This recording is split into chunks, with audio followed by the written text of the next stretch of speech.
by J.C. McRae. A production by Parahuman Audio. Performed by a cast of fans and volunteers. Please visit parahumanaudio.com to learn more. Thank you and enjoy.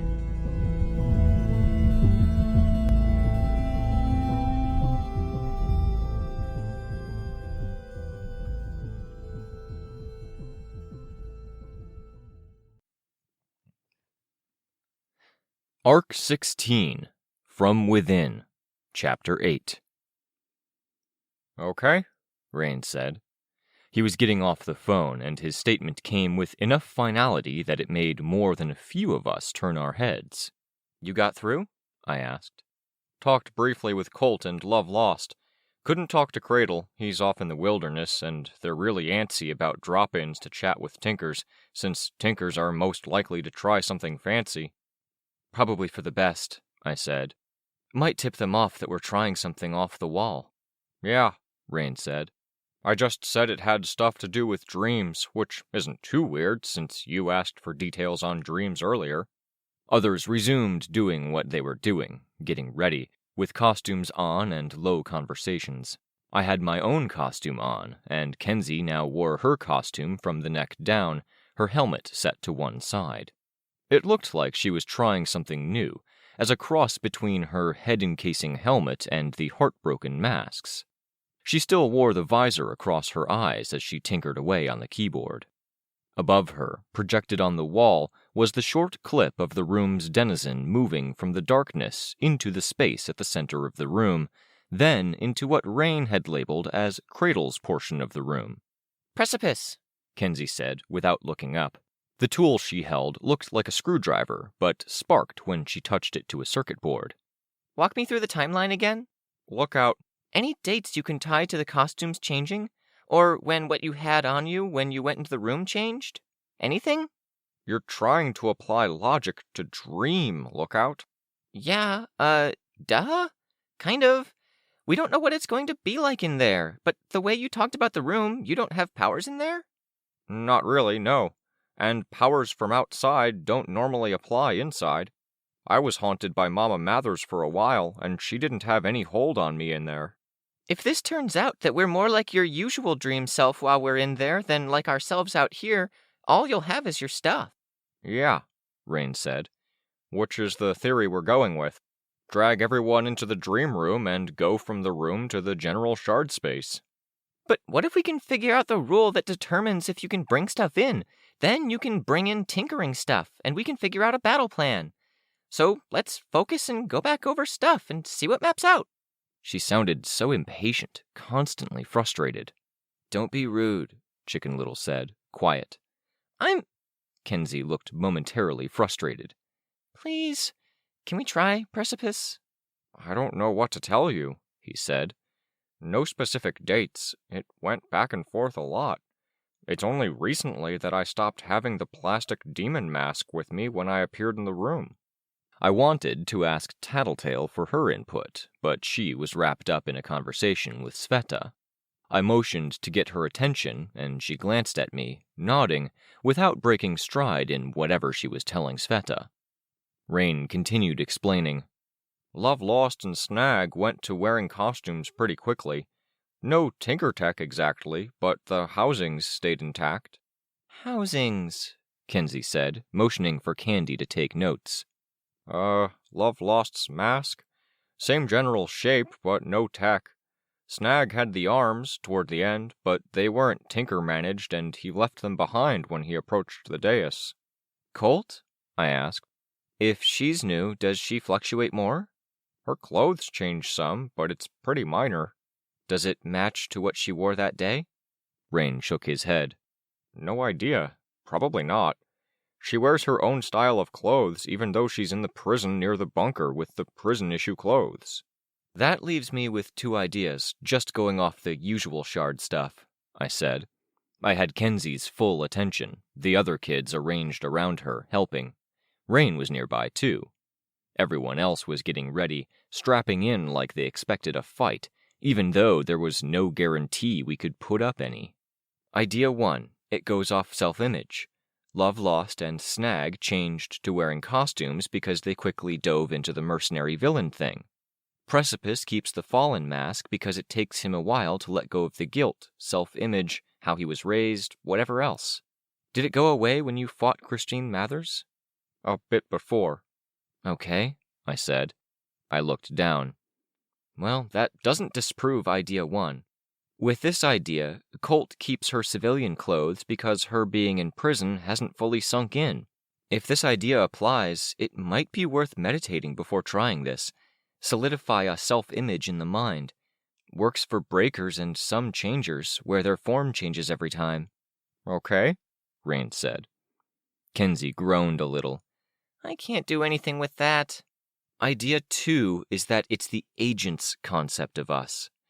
This might sound a bit more woo-woo, but I think there's some foundation to it. They build up their own picture of us, and costume factors in. Breakers who wear a mask will have the mask become part of their breaker form. Valkyrie's flock seems to incorporate minor details into their physiology. So my losing the mask is what? Rein asked. I don't know, Precipice, I said. Maybe the agent was sitting latent inside of you for a long time. It recorded a lot of impressions of your time with the Fallen, while the others had comparatively less time, so the time they spent in costume got more traction. Maybe the agents like masks, Darlene said. She'd been pretty subdued since the incident earlier and her car trip with Tattletale. Tattletale had kept her back for a little while as part of a continued time out from her time with the Tenders, but Lookout had needed to scan her again, and Tattletale was too busy to call her away again. I smiled, taking the effort to give Darlene one because it seemed like she was dejected enough to need one. She stopped fidgeting and clasped her hands together. I told her, Could be. You definitely see that in Valkyrie's flock of warriors. It's never civilian clothes that got absorbed into their appearance. There are a lot of theories around how agents work with twins, similar or identical powers. How to phrase it? They're bad at telling one of us apart from the next. Twins especially. So maybe masks make us easier to tell apart? She nodded pretty vigorously at that, looking over at Capricorn. He was on his phone, looking pretty wrapped up in his conversation. That's sorta dumb, Kenzie muttered. Massive interdimensional cosmic tier power and they need masks to tell us apart? Right.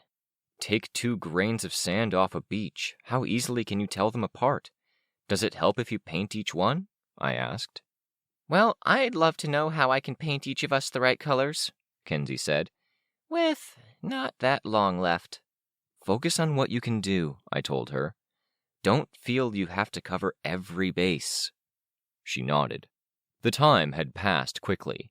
My trip to get my costume and pick up Kenzie's hadn't been too lengthy, but the little things like last-minute research, changing, touching base, and scheduling an email to let Crystal know what had happened if I wasn't in a position to come back and cancel said email, they felt like things that should take a few minutes, 10 or 15, and they took 2 or 3 times that in reality. Do you want to use our hands? Darlene asked. We could network, like we did when making the eye things. No, that only works for mass production, Kenzie said, looking away from the hardware to focus more on software. Behind her, Darlene deflated a bit. Kenzie seemed to notice and turned. But thank you for offering. Anything I can do? Darlene asked. There are some snacks under the table over there. Can you get me some? An electrolyte juice box? And some snack I can eat with my hands. I want something salty, but I don't want to get salt on my hands.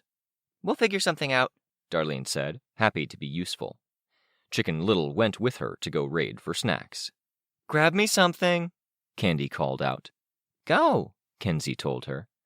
I'm here to cheerlead for you, Candy said, sitting on the edge of Kenzie's desk, looking down with her eerie smiling mask. Rah, rah, go Kenzie, Kenzie snorted. We could project a cheerleader outfit onto Chicken Little, Candy said. How's that mental picture for you? You're distracting me, Kenzie cried out, but she didn't sound bothered. She worked more vigorously, tapping at a screen projected into the air. Tattletale approached, but she approached Darlene and Chicken Little first. She didn't break them up, simply checking on them as they brought back a bunch of stuff to Kenzie's work area, jogging with enough vigor they nearly dropped stuff. Tattletale's pace was more sedate. Darlene tore open a bag, nudging Chicken Little. "Open, Lookout." Lookout opened her mouth. Candy threw a pretzel at her, missing the open mouth, and a bird caught it. The second throw was on target enough that Kenzie got the mini pretzel in her mouth, the bird that was diving to intercept instead landing on her forehead. She wiggled with amusement as she bent over her work, chewing, the bird peering down with her. "What do you need?" Tattletale asked. "We're wondering about masks, gear, what might translate. Any ideas?" I asked. "No friggin' clue," she said. "Kids are being good enough?" "Yep, we were brainstorming a bit with Precipice." Tattletale made a noise, looking at Rein. "Nervous? It's your head on the chopping block." "Might have been nice to get advance warning that we'd be letting the beast out of its cage there," he said, looking at the wall. Kenzie looked up at him, and he conceded. "It's probably a good thing we found out about it before we did this. I'd rather know in advance." "If you had to fight it, could you?" Tattletale asked. Rein shook his head. "No powers in there, pretty sure." "That, right there, is the administrator of your weird dream room. Dreams are especially hinky as far as agents are concerned, and they might have been anxious when setting up the dynamic you have. Before Gold Morning, minds got wiped. You'd have the dream room thing and you'd forget everything, but that's not there now. So instead, they set up this role. Manager, distributor of your token things, and guard dog." "Giant lightning man guard dog," Rein muttered, looking over at the projected screen. "It's not going to look like that when you're in there," Kenzie said. "Just FYI. "Great. Now I feel even less prepared," Rein said. Tattletale explained. "You've knocked down the dividers between sections, including the guard dog's pen. It's going to be pissed, but I don't think it's going to want to kill you, Cradle, Love Lost, or Colt.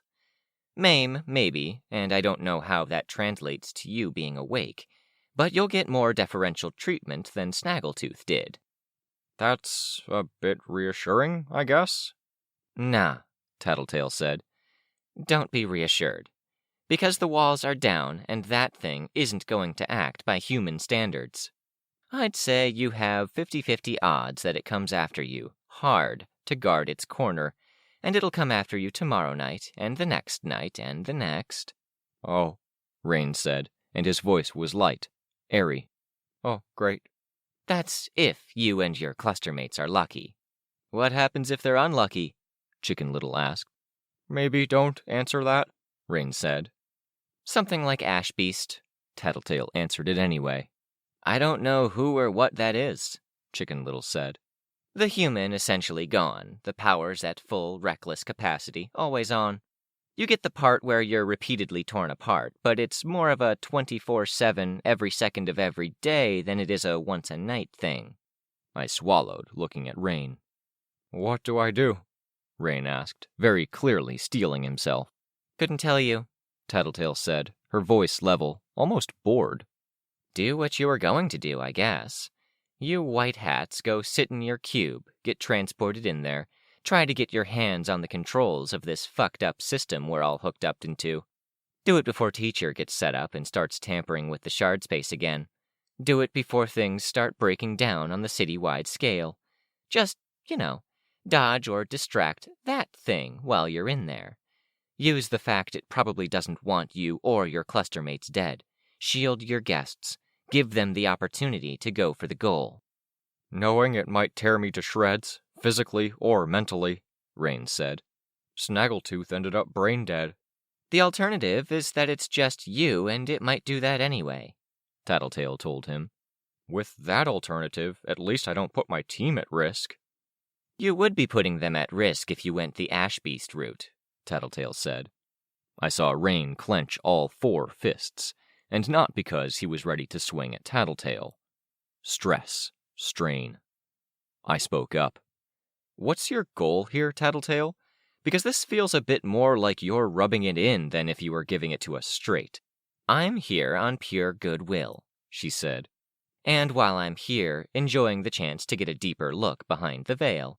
Bonus is, I'm guilt-free this time, and I get to be a bit smug that my kid didn't make this mess. She motioned toward Kenzie and Chicken Little. Oh, fuck off, Tattletale, I said. This isn't a competition, and we really don't need to be dwelling on this stuff when there's a deadline. Not dwelling, she said, briefly commenting. Chicken Little said. He raised his hand like he was in class. All heads turned his way. Didn't you kind of mentor Skitter? Wasn't she your kid, kind of like this? No, Tattletale said. She kind of was, I folded my arms. By just about every objective account we have. Including stuff you've told me, Chicken Little said to Tattletale. No, Tattletale said. You're way off base, bud. Skitter was her own woman. But Imps said you taught Skitter about the cops and robbers game, and we all know how that went. All right, Tattletale said. I might have to put a new rule in place where you're grounded every time you bring her up. Why? That's not fair, Chicken protested. It's not fair, Darlene echoed, in a tone reminiscent of the "Don't hurt the chicken" chant from earlier. It's an OPSEC thing, Tattletale said. I don't even know what that means, Chicken Little protested. If I ground you enough times, maybe you'll learn, Tattletale asked, sounding way too pleased with herself over browbeating an 11-year-old in an argument. I bet it's 'cause you keep beating her in arguments whenever you do it, Chicken, Candy said. What are the unwritten rules again? You don't attack innocents. We know Skitter did that. You don't use guns. We know she did that. You don't kill. Well, we have to remember Alexandria. Okay, Tattletale said. I think it's time to head back to Aunt Rachel's. I'm sure there are some stables to muck out as punishment for the whole debacle earlier tonight. If Breakthrough wants the rest of my Tattletale insights, I'll have to ask for my standard fee. The kids protested loudly, voices overlapping, with Kenzie adding her voice to the outcry without looking away from her work. You're more of a child than any of the children in the room, I told Tattletale, incredulous. I'm a mastermind supervillain with limited hours and mental resources. I'm being nice, offering my insights, but I am 100% willing to take the cheap shot shortcuts if it means conserving those resources or keeping my mentee safe. Does that mean if we make it less mentally exhausting to stay and be helpful, you will? Candy asked innocently. Darlene must have chosen that moment to connect their little squad, because Darlene, Candy, Chicken Little, Kenzie, and Chicken Little's 4 small birds all looked at Tattletale in eerie, simultaneous sync. Do you really want to go to war? Tattletale asked, sounding amused. I know your dirty little secrets. Swimming hole, Chicken? Chicken flinched out of the synchronicity, looking down. Your frequent stints over at the greenhouse, Decadent? Candy didn't flinch to the same degree that Chicken had, but she wasn't in sync anymore either. Darlene looked over at Candy. Wait, was that what Chastity was teasing you about the other day, or... Shh, Candy muttered. You're playing into her hands. Which of the gardeners is it? Darlene asked.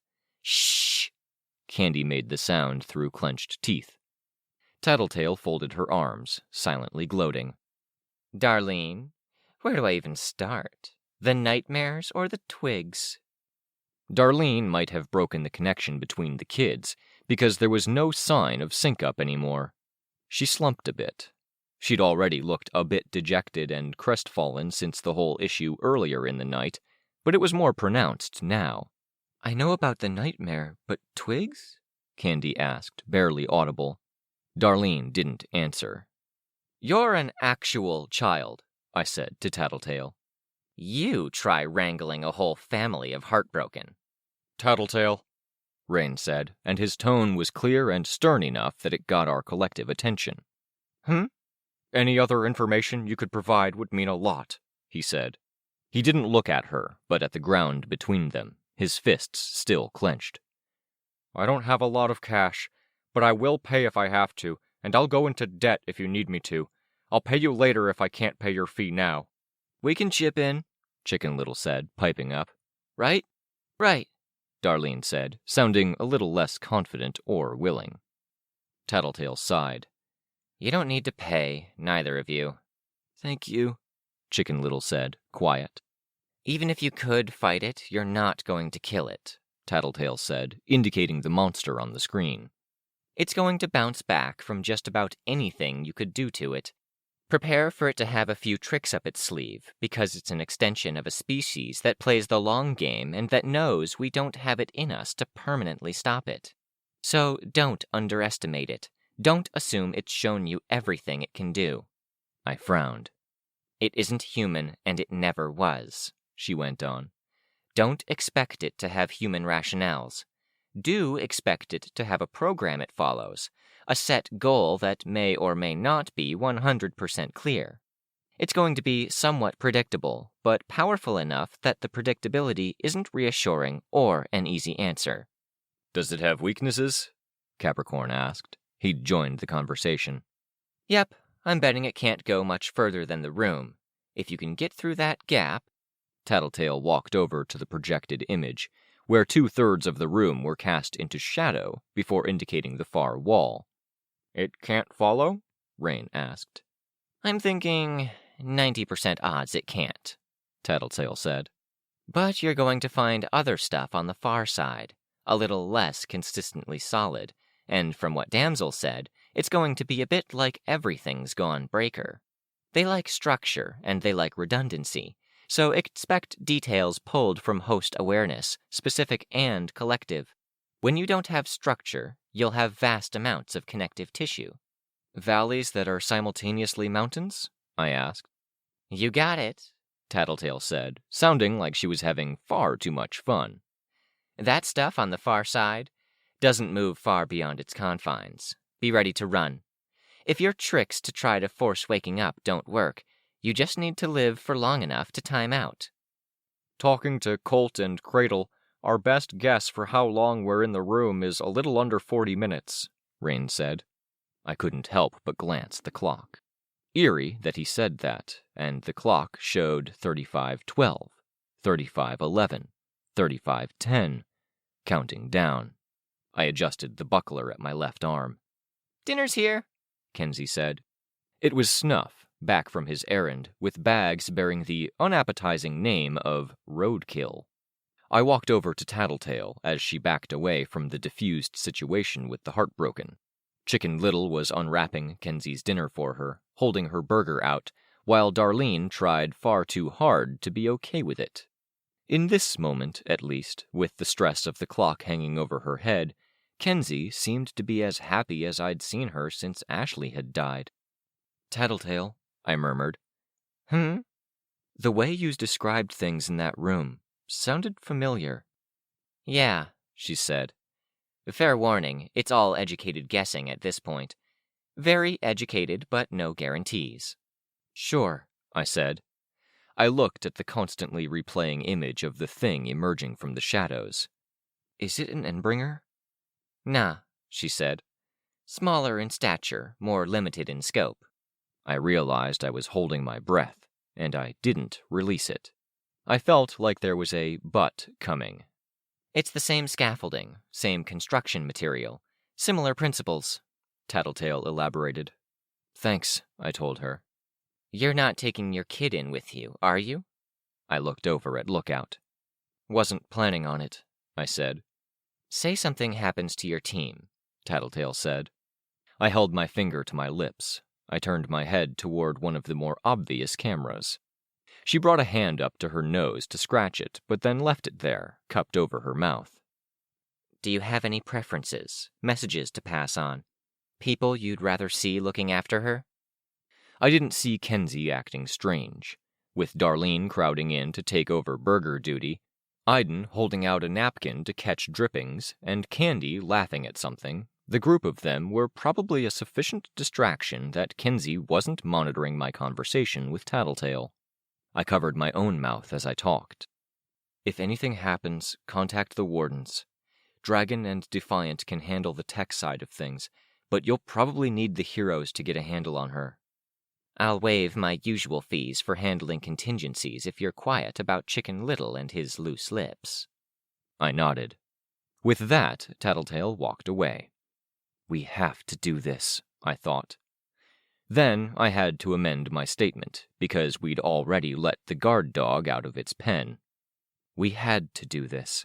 We can't be following behind every crisis. The clock counted down to Rein's bedtime. 31:32, 31:31, 31:30.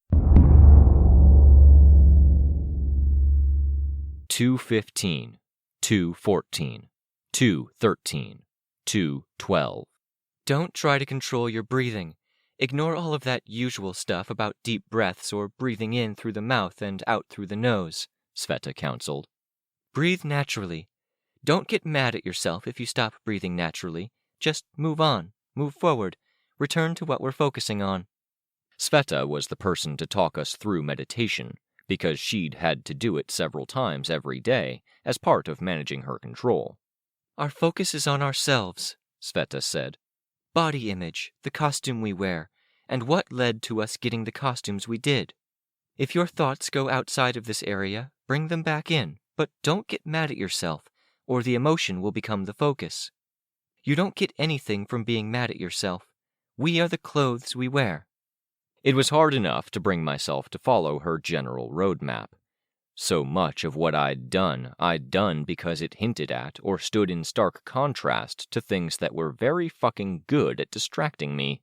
I'd chosen a black costume because Amy's was white. Gold because of gold mourning. My icon at my shoulders with its spires was evocative of the wretch's hands, the symbol extending to be a circle with the dot within to emulate the armbands that so many wore. And if I thought of Amy and the wretch, and if those thoughts took hold, if this meditation worked, would the me of the dream room be the wretch? The thought chilled me and invaded my thoughts over and over, which only made it worse. All were roads I could have spiraled down, so I turned to surrender instead. I didn't fight. I didn't struggle. If I thought of the current me, I tended to think of myself in costume. Antares in black and gold. The number of layers varied, sometimes a coat, sometimes a few bandages. But I was quietly confident in that background self-image, mostly confident that it was the me as I visualized myself. When I tried to let my mind drift with only nudges here and there, to explore the buckler and the arm guard that was attached, to go back to the routine of suiting up and pulling on the individual costume components, it was loose, fragmented, easy, but always with dangerous thoughts lurking around the exterior. I didn't make myself meditate, and instead focused on maintaining a good mental state, grounding myself in reality as I tended to do when I needed to bring myself out of the well of dark thoughts I tended to associate with the wretch. I was in a square with my team. We sat within the boundaries of Kenzie's cube that she'd used to let Tristan communicate while Byron was dormant. Wires streamed in from every direction to the cube's perimeter and the boxy keyboard that was the actual device.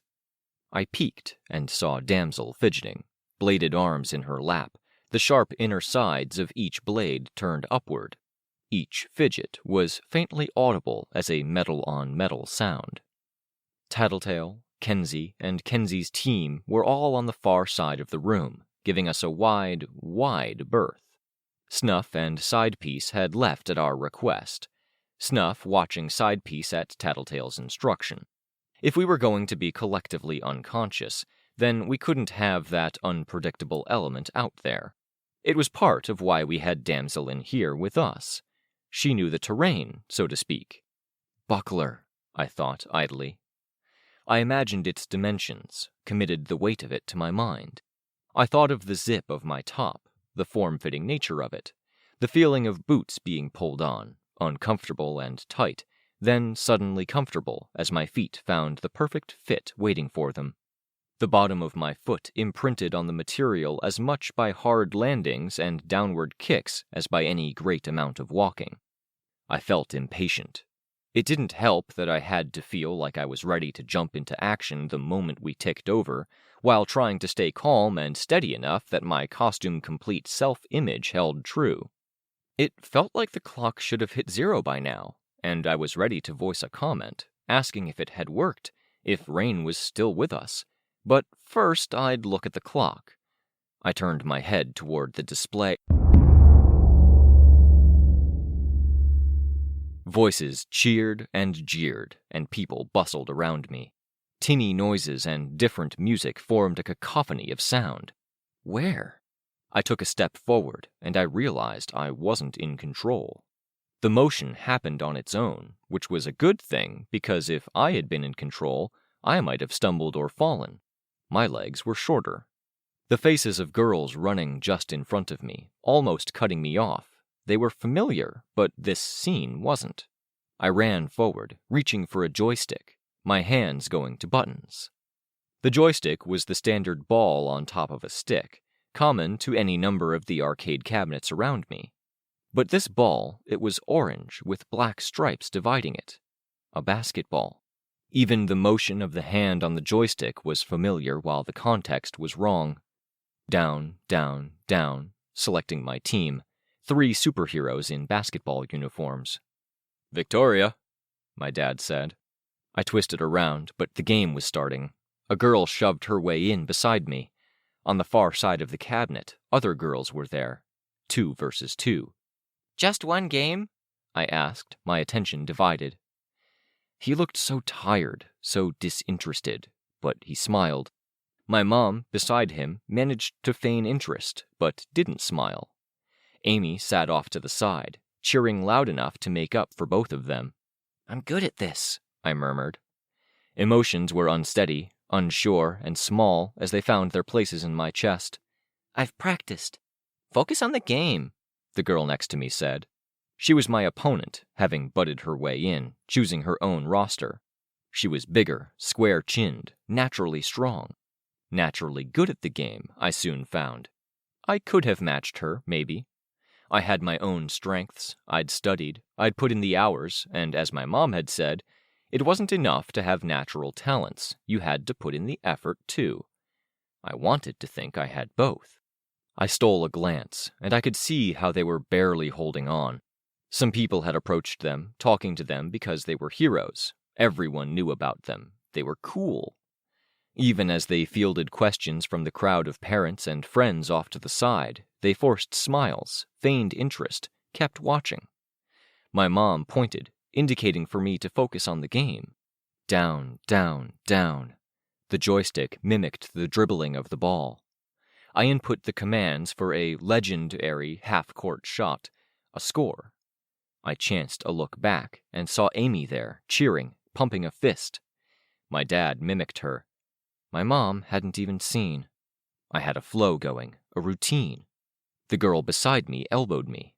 She was stronger, and in the moment, she got my hands off the controls. She took the ball. She scored. I stole another glance. Of course, it was a moment like this that both of my parents were looking. Down, down. It was my last game. They'd agreed to let me play it. Win here, I could continue until I failed. For the other girl, it might have been the same, but it couldn't have felt half as important. I wanted to show off. I wanted to show that even if I wasn't on the same stage as my parents, I could use what I'd learned, be excellent in my own way. Trailing a few points behind, I passed. But there wasn't any cooperation from the other player who was supposed to be on my side. The opportunities didn't come. The clock ticked down. 31, 30, 29. I didn't know the script, but I knew the tempo, the rhythm, the way this was supposed to go in the way I might know the beat of a song even if I didn't know the specific words. 15, 14, 13, 12. I got the ball. I got my shot, everything on the line, a chance to be a hero. And the girl casually shoved me. I fell, and on the dirty floor of the arcade, my arm skidded on grit from shoes and bits of food. A sandpaper scrape, a slam to my elbow that felt like a steel rod rammed up my elbow to my shoulder. "Ow," I mewled, cradling my arm, and belatedly, I realized that this particular stage had gone quiet, just in time for me to sound like a girl closer to 4 than to 14, my voice overly loud with the acoustics of the space. The silence and the stares felt damning. As if this girl wasn't the one in the wrong. I was. Because I was the daughter of superheroes. I was supposed to be better. I didn't want to look this time, but I did. Amy had her eyes downcast, like she couldn't even look at me. She would later tell me she knew how much this had mattered to me. My mom, though, she stared at me. It was a look of condemnation and disappointment, followed by a glance away. I could almost understand that. My dad, though, arms folded, was talking to a man beside him, idly chatting. He glanced back over his shoulder at a man with a heavy beard and dense tattoos, too disinterested to notice my efforts or failure when 100 other people nearby had seen and heard every last bit of it. What is this? I thought. The game showed a countdown. I made myself get up. Free shot for a chance to continue. One shot wouldn't win this. It was just a stupid fucking game. My arm hurt. Fingers maneuvered the joystick. I hit the buttons. I missed the shot, with everyone except for 3 people still watching. Their love was conditional. The blare of the game over sound was loud, jarring, shattering my senses. What is this? Who is this? The legs could have belonged to the same person, but the sensations and the subtleties were different. The body wasn't as athletic, but it was lighter, skinnier. A girl. Sveta? In a house? I felt a weird surge of hope and dread. No, I felt a bit crestfallen. This had to be Ashley. Was this as different for her as it had been for me? The body I was riding inside reached the top of a 3rd-story stairwell, then started navigating hallways and rooms, padding around on white carpet. The house was so large, so empty. The room she went into had posters on every inch of every wall, with some tacked to the ceiling. It smelled like sweat, with a faint bathroom smell, making her wrinkle her nose. "Gross," she said. I felt a stab of fear and concern hearing that child's voice. She went straight to the bedside table, hauling it open, and poked her way past magazines of women wearing swimsuits. She found a digital music player with a cracked screen and the cover for the batteries missing, batteries exposed at the back. She had her headphones on, cord dangling, and she plugged it into the player. The music sounded muted, not as sharp as a modern digital player might be. "Stop stealing my stuff, loser," she said, clipping the music player to her pocket. She fished through more of the drawer's contents, rolling her eyes as she turned the page of the swimsuit magazine, revealing it to be a cover stapled over a much more lewd kind of mag. She backed away, continuing her search through the room, but the bathroom smell swelled, and she turned her head. In the walk-in closet, gym stuff on the floor, more fancy clothes to the right and out-of-season winter clothes to the left, a teenage boy dangled from the central railing, toes touching the ground. Urine and shit ran down his legs to his nice white sneakers and onto the floor below. Blonde, but with face purple-blue, his features already distorted. She made an incoherent sound, lunging forward to wrap her arms around him, to try to lift him up as if she could. He was almost twice her size. The damp from his pants leg pressed through her shirt and to her stomach, and she flinched away, aware of how cold it was. She turned to the side, and the movement of her head brought another involuntary sound past her throat and lips. Her eyes traced the path, the plan, the route of climbing up onto clothes, getting to the rope he hung from. The clothes and the hangers weren't strong enough to support her, and she only managed to tear clothes off the rod.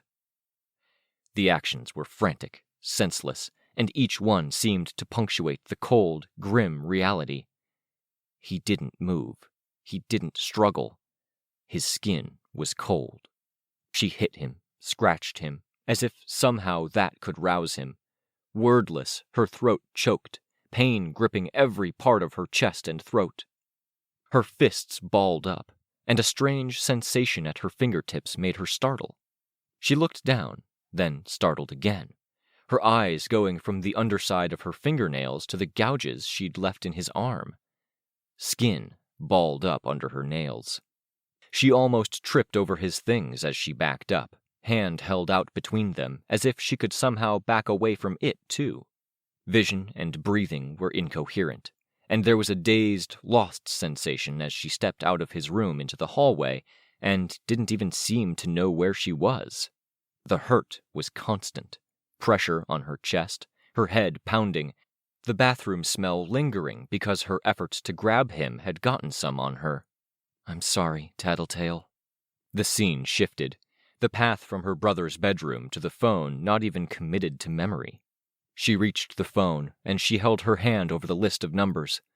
Parents, names that might have been family friends, emergency services.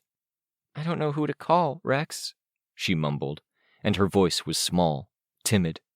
"Ambulances are for people who are alive.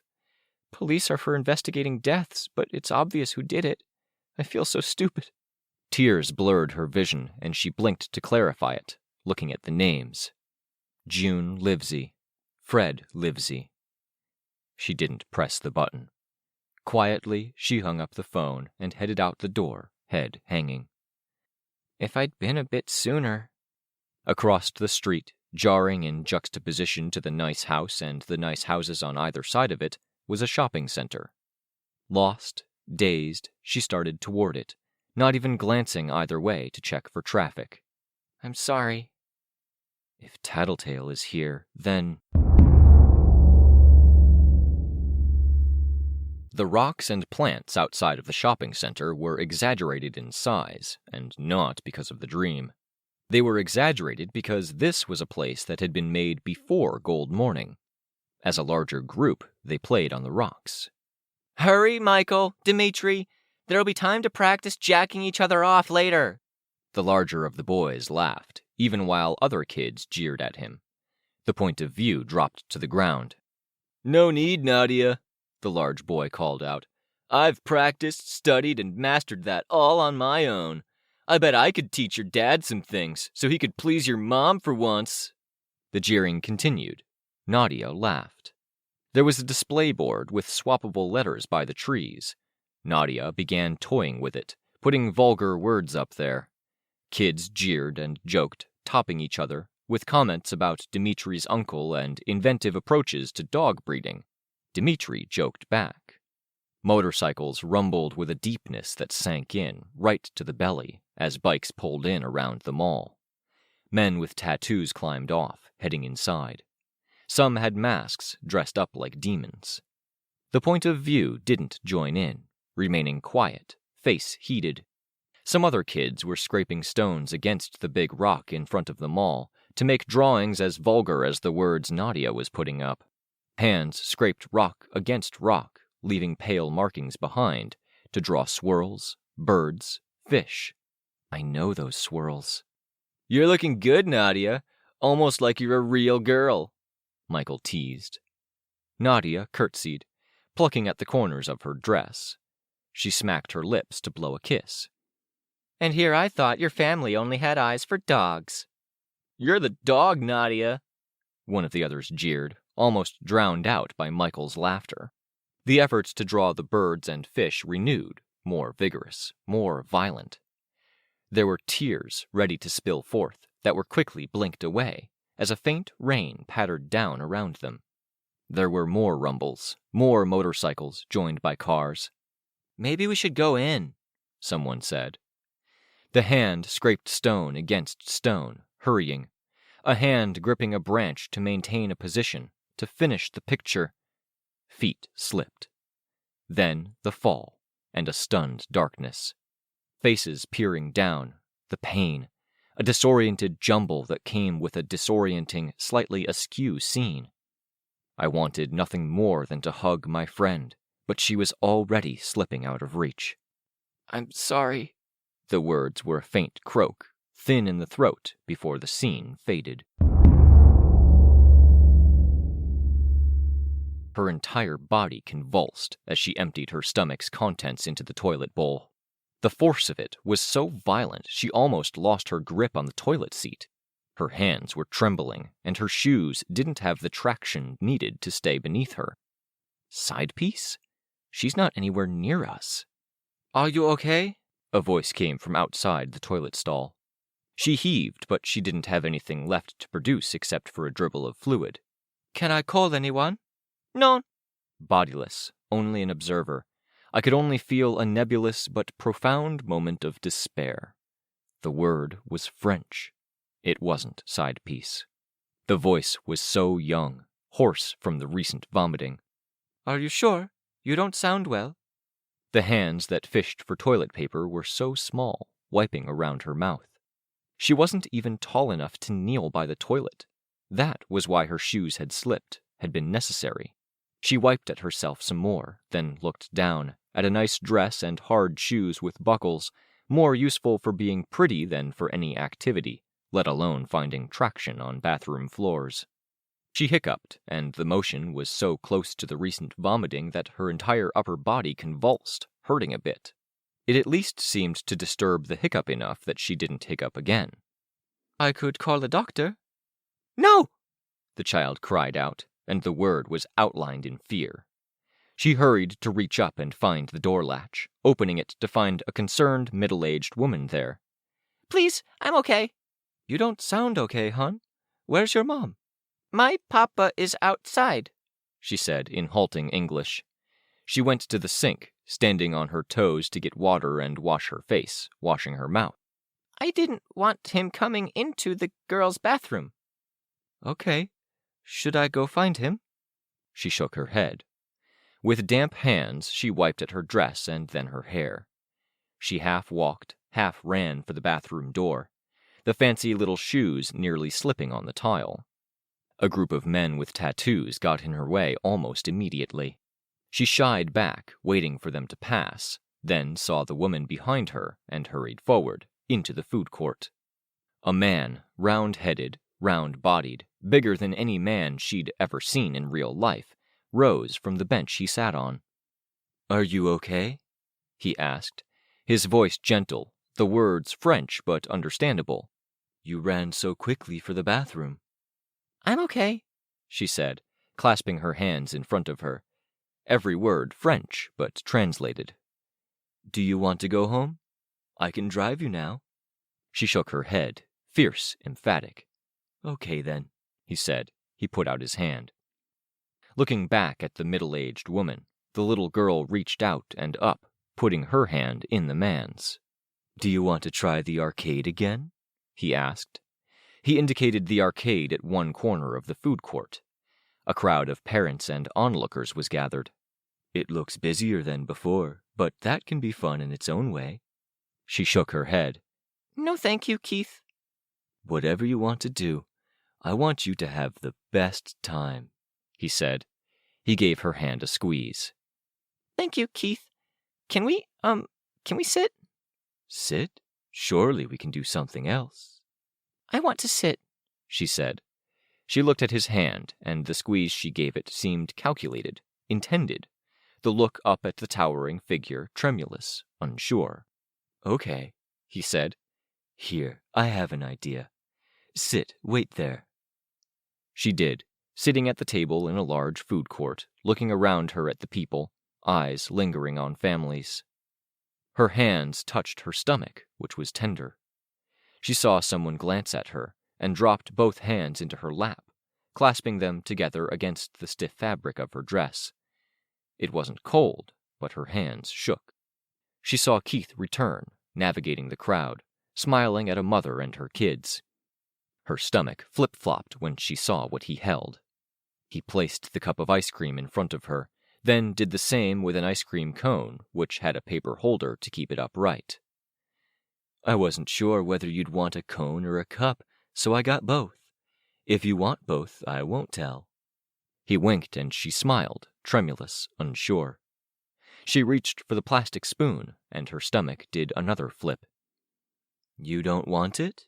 He asked. Are you okay? Paralyzed, she sat there. Candace, he said, and he hurried over, kneeling beside her to bring himself more to her level. It only made his presence feel more oppressive. Do you want to go home? No, she said, her voice small. Her lips formed a word she didn't utter. Never.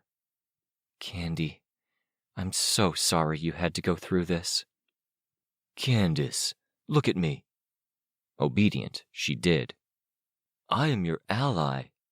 I know some men pay your father for access to his, girlfriends, wives, to have them keep them company. Candy shrugged. I could feel the movement, as deliberate as the hand squeezed. Like the lie or manipulation was more obvious than anything in its intentionality. I don't know if you remember, but I joked before about running away with you when we first got into the car. Candy nodded. If you wished, Candace, we could get in the car now. We could drive away to a faraway place and he would never find us. I would never hurt you or do anything like he thinks I would. Like you might think I would. No, every day would be a best day, like today. My sister, Candy murmured. I can't leave her. I could pay for her to come join us, perhaps. A different kind of paralysis took hold. I have many sisters. No, I can't.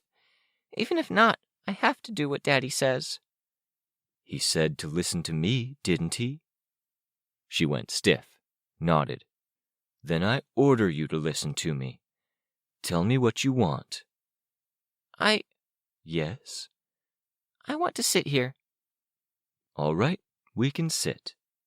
You have your ice cream. I know it's your favorite. Your dad told me. She picked up the spoon, hesitating. Her stomach cramped. I know we've had 3 desserts already, and 3 big meals, but we're allowed to enjoy ourselves on a best day like today, aren't we? He asked. He squinted his eyes together, like he was being mischievous. She nodded, unsure. Mange, mange, he urged her, chuckling a bit. She lifted a spoonful to her mouth, closing her mouth down around the cold ice cream. She shied away as he got back up to his feet beside her, and drew herself in to be small as he settled on the bench to her right.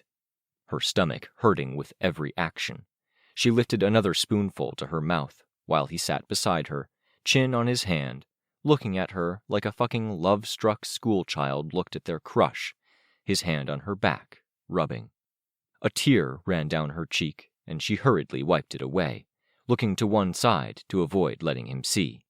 She saw a familiar face and reached out. That familiar face reached for her, Darlene. But there was too much distance for them to make contact. I'll go get some more ice cream, he said, almost giddy. Some to take home. You can have some on the car ride back. Darlene's hand dropped to her side. She was tugged along, her head ducked low. The grip on her wrist was like iron. This way, the mall's staff member said, meek, deferential. She bowed slightly, then looked abashed to be bowing. The door was pushed open, and they entered a back room, special event space, decorated with streamers and big paper letters that were all strung together. Kids were already assembled, half of the group gathered at one side table, expectant as the cake was cut. The other half were playing with presents that had been opened. The streamers spelled out a name, Yasmin. Darlene's eyes, our window into this scene, moved to a girl in specific. People turned, people noticed, they reacted. And then they didn't react. Cries of fear and alarm were silenced without word or gesture. Each of the adults went still. Come. The voice was French accented, but it spoke English. Smooth, cold, calm. I think you should sit at the head of the table, my Darlene. Any objections? There were none. Darlene's eyes moved around, tracking adult, child. The chair was pulled out for her, and she sat. Every adult obeyed.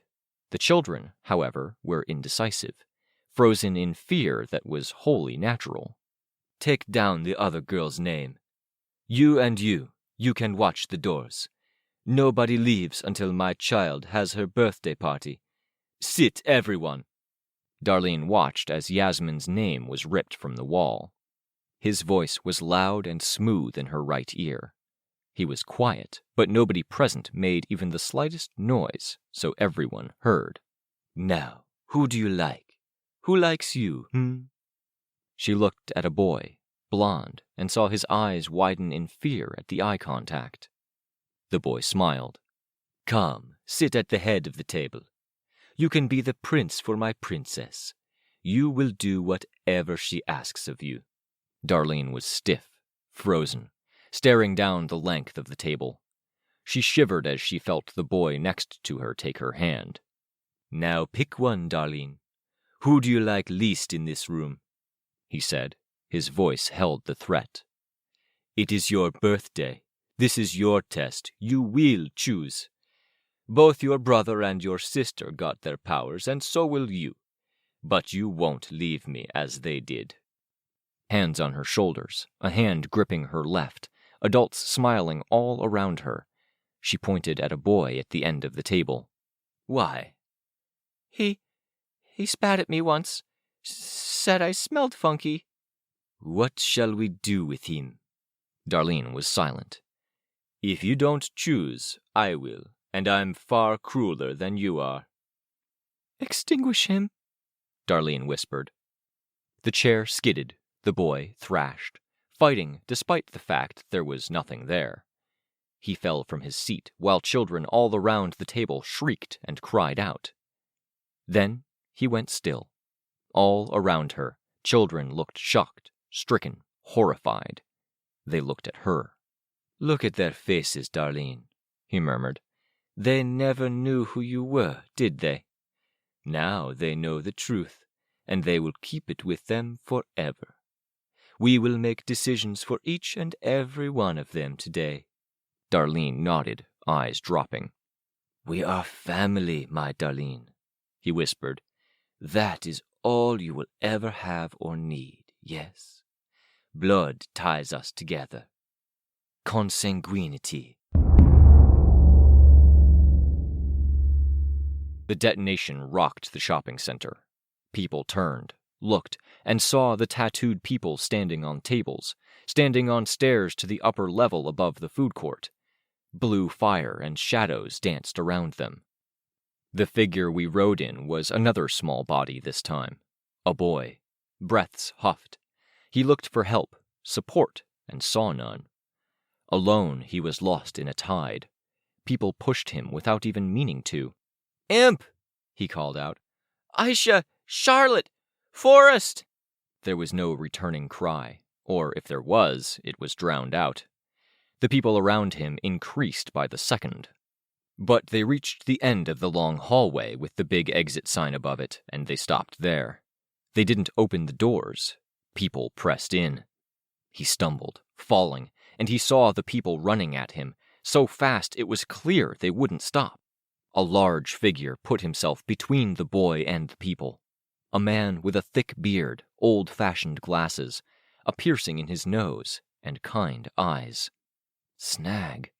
He fell as well, blocking the tide of bodies with his own, gripping the side of a sign that was built into the wall, scratched plexiglass case and frame protecting the image beneath. "I'll do what I can to protect you," the man spoke, and his voice was deep enough to be heard through the din. "I'll try to keep the path clear." Iden tried. But Snag gripped him, then lifted him up to the top of the plexiglass case, away from the stampede of people. Pushed, shoved, Snag nearly lost his footing, but then managed to get Iden to a secure spot, standing on the frame, the window above him. But Iden was too small to reach. He looked down, and he seemed to search for and find familiar faces, vertigo making his vision swim. Voices jeered, mixed in with panicked cries, and he shrank against the wall, feet slipping, finding footing again, slipping again, fear lurching in his chest. "Help," he whispered. "Anyone? Please?" The perspective distorted, and the way down might as well have been 5 stories, not 10 feet. In the midst of the trample of bodies, Ashley twisted her head to one side as she was smacked across the head. Her vision swam. She tried to stand, and she wobbled. "Stop," she said. They tucked themselves into a space by the wall, but it wasn't possible for everyone to occupy it. Her father loomed above her, struck out. "Come on!" he shouted, voice loud, hoarse. "Make your decision!" She winced, face turned away. "Answer me! Don't go mute on me like she does!" "I don't know," she said. "That's not an answer, Ash," he growled. People pushed past them. "Come on. If I have to get rid of one of you, is it going to be you, or is it going to be her?" Ashley turned her head, and she stared past her longer hair at herself, small and short-haired. She cringed, fearing the next blow, and the other her stood a little taller. "Come on!" he shouted, gripping them by the arm. Kenzie reached out, trying to find a grip. The mass of bodies pressed in, and she was pushed back. Her foster parents reached out for her. 2 black men, one barrel-shaped, hair short, wearing a colorful shirt. Another man, skinnier, with a tidy dress shirt, a worried look on his narrow face. She fought to hold on as people pulled them apart, and her fingernails dug in, scratching, scrabbling, skin filling the space under her nails. Until the desperate fight to maintain the grip made the reaching hand flinch in pain, pulling away. She reached out, vainly, with every muscle in her body. And there was hesitation on the other side, a fraction of a second. When they reached out, only fingertips touched. Then they were separated. "Byron," Tristan gasped. He was trapped under the press of bodies, his brother on top of him, Byron's arm leaning against his throat. He couldn't breathe, and the view through Tristan's eyes darkened around the edges. "Listen to me, damn it! Wake up!" But Byron was unconscious, eyes partially lidded. The pressure on Tristan's throat was involuntary. "Wake up, please!" Reaching, scrabbling, Tristan found a splinter of wood. He stabbed his brother, perhaps to try to get him to wake up or come to reality. It didn't work, so he stabbed again and again. The doors opened, and Rein was there in the too bright light as people spilled forth. Darlene, Aiden, me, Tristan, Byron's comatose body, Sveta, Candy, Kenzie, Ashley, Tattletale, Colt, Love Lost, and Cradle. Rein greeted us all with a desperate, mocking laughter. And then, as though a light switch had been flicked, the scene was gone, and we were in the room, divided into 15 sections, each haphazardly connected to the last. I had my costume and my buckler, but not my flight. I hurried over in Sveta's direction, crawling at first, then staggering, and crossed the boundary. And, in the shadows furthest from me, the watchdog woke. It lumbered forth, reaching out to grab the concrete of Cradle's area, a table in Rein's, and to the shattered dais at the center of the room. Too many limbs. All smooth planes like marble, with cables running in the gaps, each glowing with an intense heat. A 20-foot-tall titan made of reaching arms that could have been tentacles, they were so many-jointed. It was nothing like the beast of lightning we'd seen on the video. There wasn't a single watchdog administering this room. It was one of 4 dogs. Cradle's. "Cradle!" I called out, and I felt like the words were futile even as I uttered them. "It won't hurt you! We need you to get in its way!"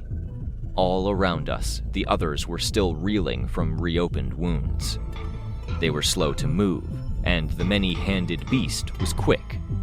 And Cradle did not get in its way.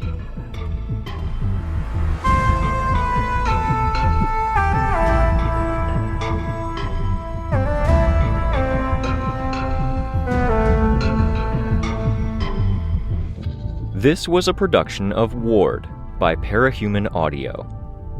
Ward and the Parahuman stories are written and owned by J.C. McCrae. You can find the original text and support the author at parahumans.net. For more of the Ward audiobook, as well as other community works, please visit parahumanaudio.com. Music for this chapter was by Evan Witt. Find out more at wittynotes.com. Editing by Fyodor. Narration by Robert Rein Ramsay. Find more of their work at our website. Thank you for listening.